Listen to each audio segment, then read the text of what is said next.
Vega Jewelers exclusive luxury bridal jewelry exhibition 6th and 7th December Hotel ITC Grand Bay Beach Road Vizag. Me smart phone location పై మీకు control పోనుందా?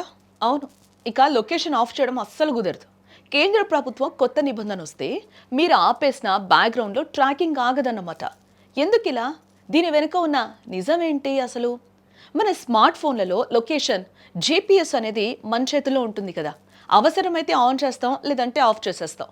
ఇకపై ఆ chance ఉండకపోవచ్చు.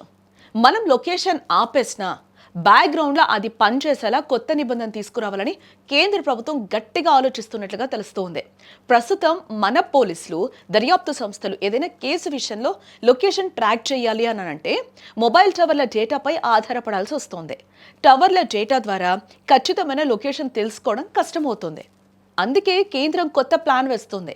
మెరుగైన భద్రత, నేర పరిశోధనల కోసం ఫోన్లో ఖచ్చితమైన లొకేషన్ను ఎప్పుడూ ట్రాక్ చేసే విధంగా కార్యాచరణ రూపొందిస్తూ ఉంది.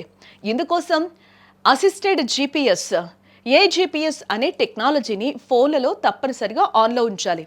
ఈ సిస్టమ్ ఎప్పుడూ కూడా ఆన్లో ఉండటం వల్ల మీటర్ల తేడాతోనే వ్యక్తి ఎక్కడున్నారో ఖచ్చితంగా గుర్తించవచ్చట. యూజర్లు లొకేషన్ను ఆపడానికి వీలు లేకుండా ఈ సిస్టమ్ను కేవలం స్మార్ట్ ఫోన్ తయారీ సంస్థలు మాత్రమే యాక్టివేట్ చేయాలి.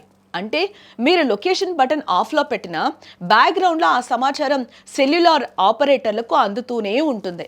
దర్యాప్తు సంస్థలకి ఇది చాలా ఉపయోగకరమని టెలికాం శాఖ ప్రతిపాదన కూడా చేస్తూ ఉంది.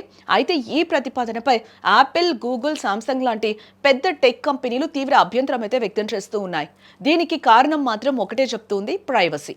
నిరంతరం లొకేషన్ ట్రాక్ చేయడం వల్ల తమ కస్టమర్ల వ్యక్తిగత గోప్యత దెబ్బతింటుంది అని కూడా కంపెనీలు ప్రస్తుతం అయితే వాదిస్తూ ఉన్నాయి. లొకేషన్ ట్రాకింగ్ను తప్పనిసరి చేయడం సరికాదని, అది పూర్తిగా యూజర్ ఎంపిక మేరకే ఉండాలని ప్రభుత్వానికైతే ఒక స్పష్టంగా అవి చెప్పడం జరిగింది.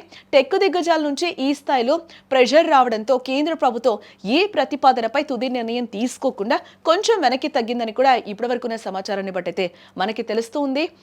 ఒకవైపు నేరాలను అరికట్టడానికి, భద్రత పెంచడానికి ప్రభుత్వానికి ఈ వ్యవస్థ అవసరం. బట్ మరోవైపు ఈ నిరంతర ట్రాకింగ్ పౌరుల గోప్యతకు భంగం కలిగిస్తుంది. ఈ రెండింటి మధ్య సరైన సమతుల్యత ఎలా సాధించాలనే చర్చ ఇప్పుడు ప్రస్తుతం నడుస్తుంది. దీనిపై కేంద్రం ఎలాంటి నిర్ణయం తీసుకుంటుందో కూడా మనం వేచి చూడాలి. ఈ నిర్ణయంపై మీరేమనుకుంటున్నారో ఫస్ట్ కామెంట్ చేయండి.